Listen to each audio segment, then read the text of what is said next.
My voice is even lower than it normally is.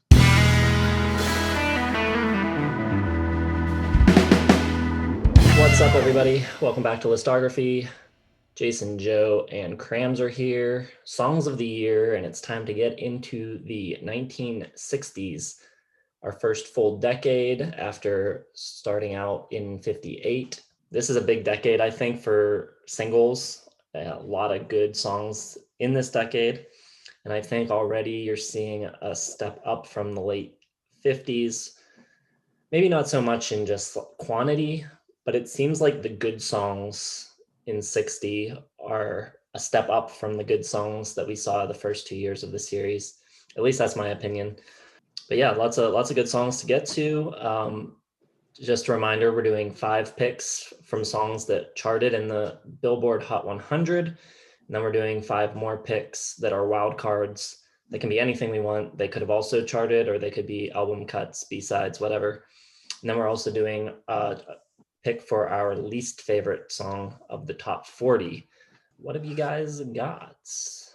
I agree with Jason. I think 60 is loaded with good stuff.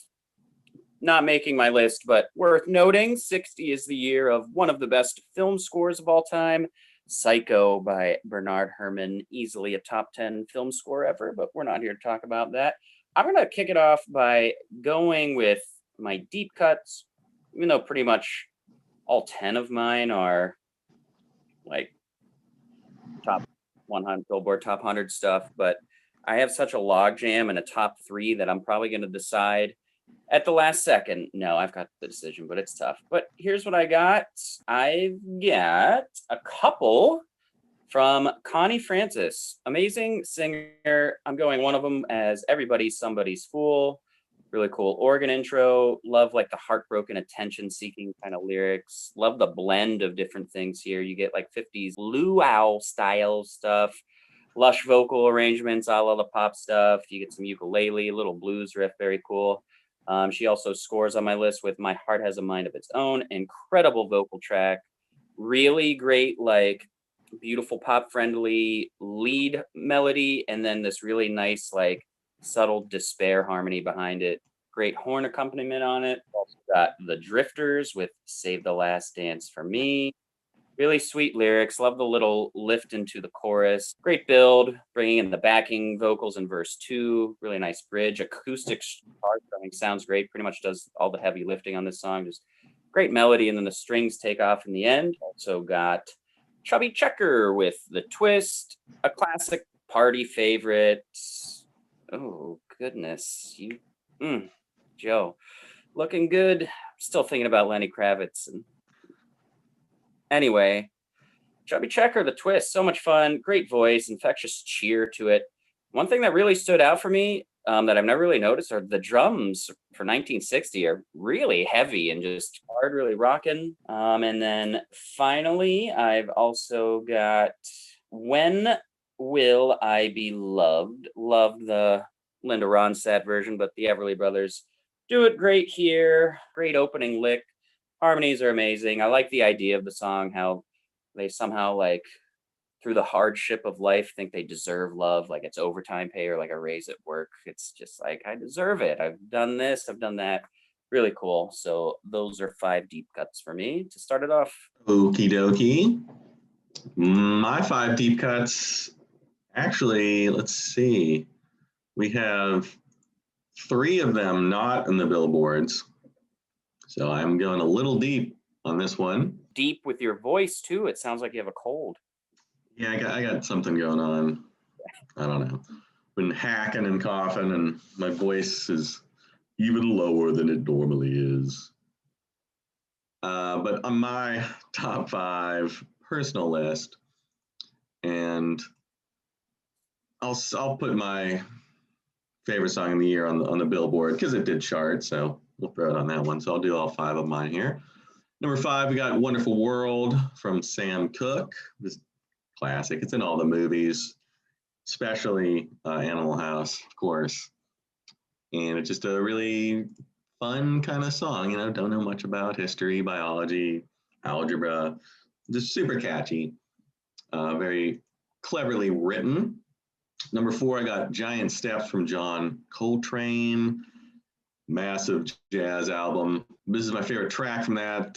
Awesome bass work. And the saxophone, it's incredibly technically impressive, but it's very listenable. It's like right on the edge of like being catchy, but it's like so incredibly like impressive and technical and all this ridiculous ability from Coltrane, but it's right on the edge. So it's easily listenable for something as impressive as that, especially for jazz. So it's gonna make my list.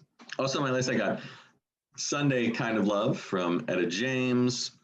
Her seminal album At Last came out this year, and it's loaded with cuts. In fact, 3, 2, and 1, all from Etta James. At Last. Number 2, I got Anything to Say You're Mine from Etta James, At Last. It's the second best song on that album. Lesser known than maybe some of them, but she just sings the hell out of it. Just such an incredible voice. And the number 1 got to be the best song from At Last. At Last. Just an iconic vocal performance, iconic song, amazing. So that's my number 1 personal song, but not my number 1 song overall of the year. That will be coming up on the Billboard. This week's playlist is going to be an Etta James playlist practically. But yeah, okay, deep cuts or wild cards, I guess we're calling them. For me, I'm going to start out with Polka Dots and Moonbeams by Wes Montgomery. It's a jazz standard from 1940. I think Joe nailed the traditional jazz pick for 1960 with Giant Steps, but I just really like this. It's a little quieter, a little more melodic, beautiful, kind of lovely little piece of jazz guitar playing. Wes Montgomery's a great player, got a really unique style playing with his thumb. Then I'm going with Memories of You by Lonnie Johnson. This is another standard. This one's from 1930. This is kind of like right at the intersection of blues and jazz. It's a jazz standard, but he's kind of like a blues player. He's got a really unique nasal vocal delivery, but really cool. Next, I'm going with Above and Beyond by Buck Owens, who is one of my favorite artists of all time. He will be showing up quite often, I would imagine, at least until the Beatles show up and kind of take things over. I love the guitar lead that opens the song. There's some great fiddle on it and pedal steel, and I just think the chorus is incredibly catchy. And then I've got an Etta James track on mine, and one that Joe didn't have. All I Could Do Was Cry. This one was written by Billy Davis, Berry Gordy, and Gwen Gordy. And apparently Gwen Gordy married Etta James's ex-boyfriend or something. So I don't know if this actually happened, but it is said that this maybe affected her vocal performance in this song. Really gritty, really soulful, really bluesy, just really awesome. And then the top one on my list, I'm holding back. It's my number 1 of the year. So we will see when we get there. I had At Last, the track pegged, but I believe I'm saving it for 61 when it charted, but very nicely done. All right, so I don't even know how to approach this because the top 3 are so close, but one that charted that's not close to being a winner for me is Jimmy Charles with A Million to One, written by Phil Medley, the greatest name of any songwriter ever. If only his first name was like Rhythm or Harmony or something. Jimmy Charles has an amazing voice. It is very feminine, very cool. Really love it. And it's just a really good song. Next, I've got Barrett Strong with Money. That's What I Want. I love this version. Recorded in 59, charted in 60.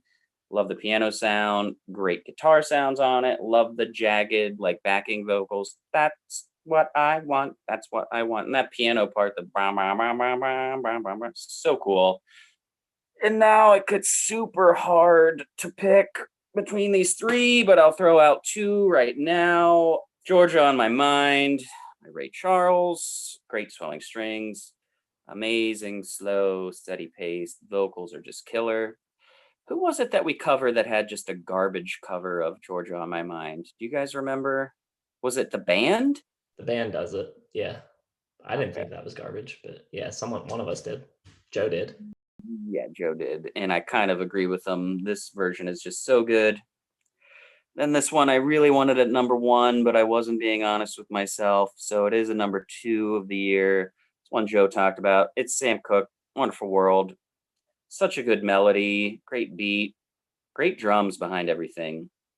Great writing, wrapping up the, ignorance of school subjects, but understanding 1 + 1 is 2, and that love is really the only thing that matters. Really, at the time, and probably still today, the dream of every American is to just be a complete idiot and still fall for the guy or girl of your dreams. So it's perfect. And I will refrain my number 1, which also charted for my favorite song of 1960. Okay, some good picks all around.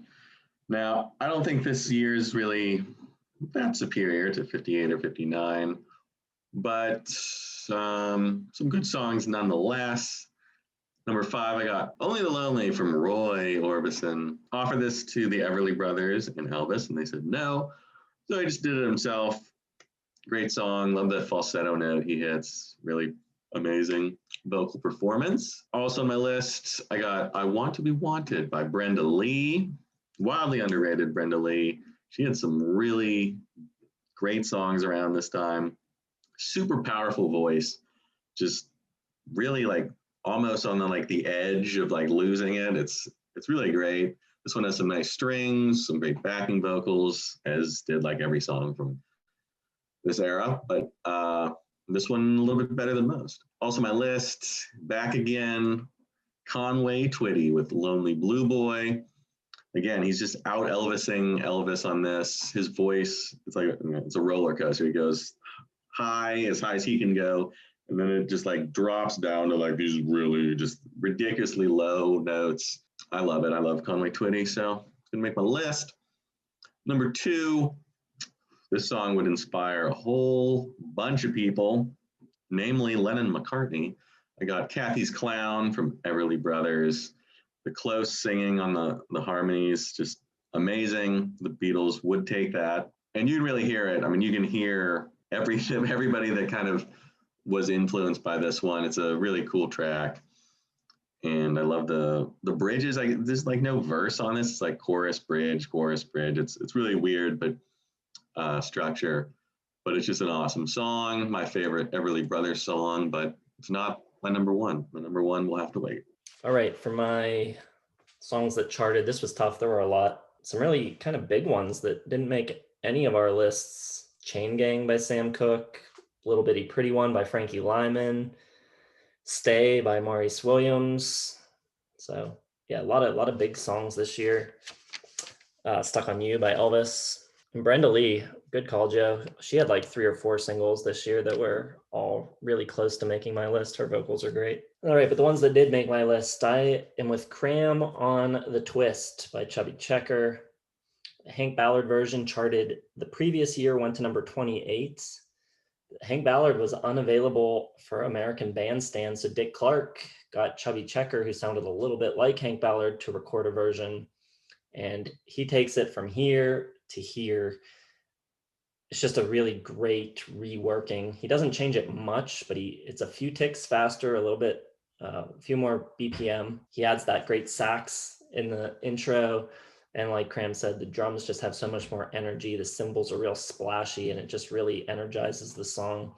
I think it's great. I've also got Georgia on My Mind by Ray Charles. Just really soulful, great song. Another one of these old songs that is being redone. This one's from 1930 by Hoagie Carmichael. A lot of that going on around this time.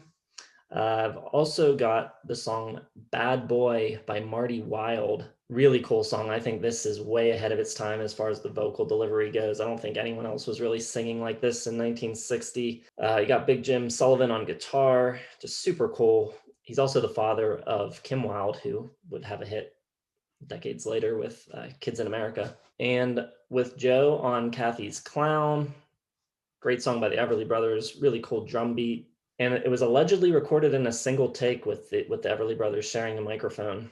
So that's cool too. Then also have Only the Lonely, sharing that with Joe. This was Roy Orbison's first major hit, went to number 2, kept out of the top spot by Brenda Lee with I'm Sorry. You've got Floyd Kramer on piano on it, who also played piano on Kathy's Clown. I just think it's really fantastically written and just amazing showcase of his voice with that high note where everything kind of drops out. Just awesome stuff. So those are my 5 from the top 100. Now it's time to get to our least favorite top 40 song of the year. This one pains me because I like this artist a lot. I'm sorry, but it's I'm Sorry by Brenda Lee. I can't stand it. I love every other Brenda Lee track pretty much that's like a big hit. Love her voice, but this one for some reason just doesn't. I just hate it. I hate when she goes into like the spoken word and something about just like how high everything is from her voice to the strings that come in every even higher and like the call and response, like nails on a chalkboard to me. Objectively, I could see why some people think it's a great song, but to me, it's super annoying. My dad used to always say I'm sorry in that way. He would like swallow his voice and go, I'm sorry. And I was just like, oh God, hated it. But yeah, so I'm just being honest here. It's like my least favorite song. Never want to hear it again, but it's probably pretty good, I guess. I'm sorry. It's pretty good. Yeah. Boo to you, Ryan Kramzer. My least favorite song. This is really an all-timer. Might be the worst song I've ever heard. I may have said that every time we've done this so far, but this for sure. I got Mr. Custer by Larry Verne. It is just so, like, it starts off with an Indian whooping, and then like most of the song is sung by this like exaggerated yokel delivery. It's just so horrible. It's just cringy and just bad, just awful. It hit number 1 too. So man, people had some bad taste in 1960. Fortunately, we're probably almost done with all these stupid novelty songs. I hope. God, I hope so. It probably went number 1 so that like every history or social studies teacher could like just use it for one afternoon and be like, this is a piece of history right here. All right, there are a couple in strong contention here. One of which is Delaware by Perry Como, which is just a really bad pun where he sings, what did Delaware? But I think for most annoying, it's got to be Itsy Bitsy Teeny Weeny Yellow Polka Dot Bikini by Brian Hyland. Just irritating. I kind of like that song actually. Yeah, come on. If Elvis Costello does that, Don Jason's like, it's so quirky and clever. Blah, blah, blah. Listen, both of your choices were terrible. I'd like a retake of those.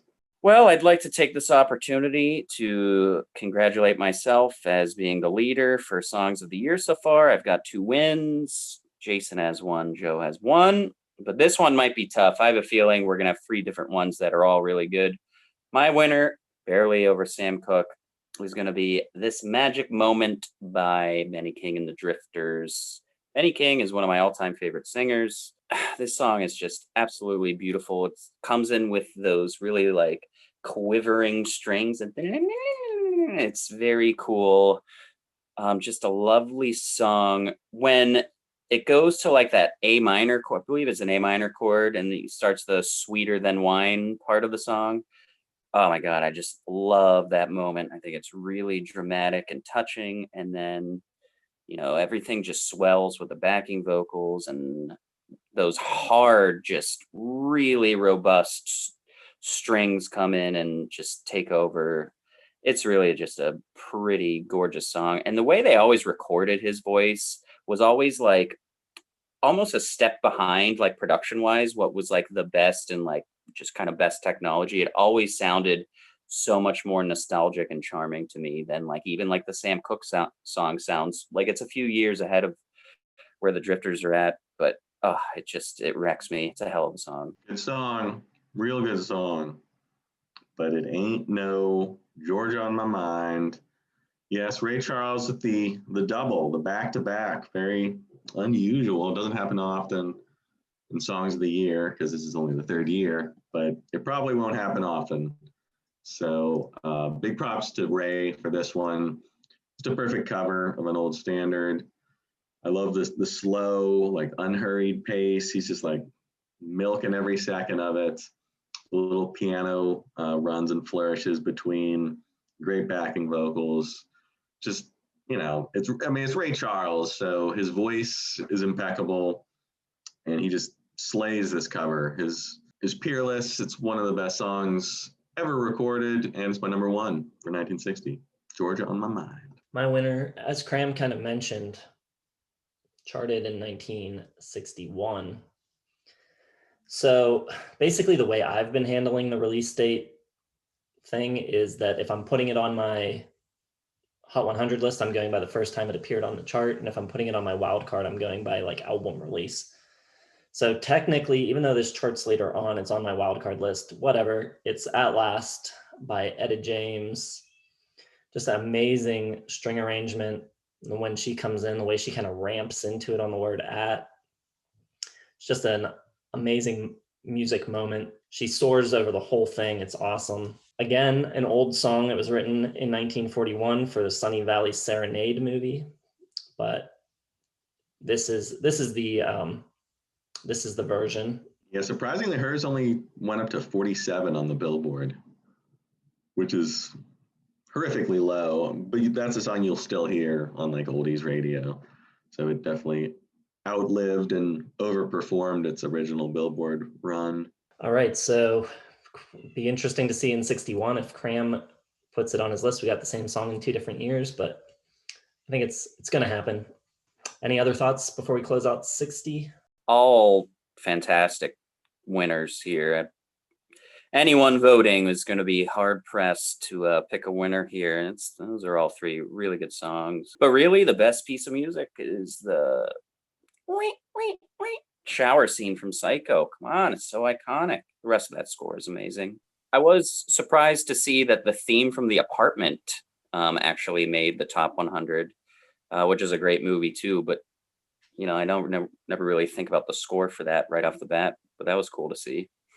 There were a lot of theme from entries in the Hot 100 this year. But remember, check down in the description. We'll have links to playlists, also to our website where you can vote on which of our winners you like the most. The playlists will be embedded there as well for you to get easy access to. So we hope you'll do that. And let us know what your favorite songs of 1960 were. Drop them down in the comments. Like, subscribe, hit the bell for notifications. We will see you in 1961. Thanks for watching.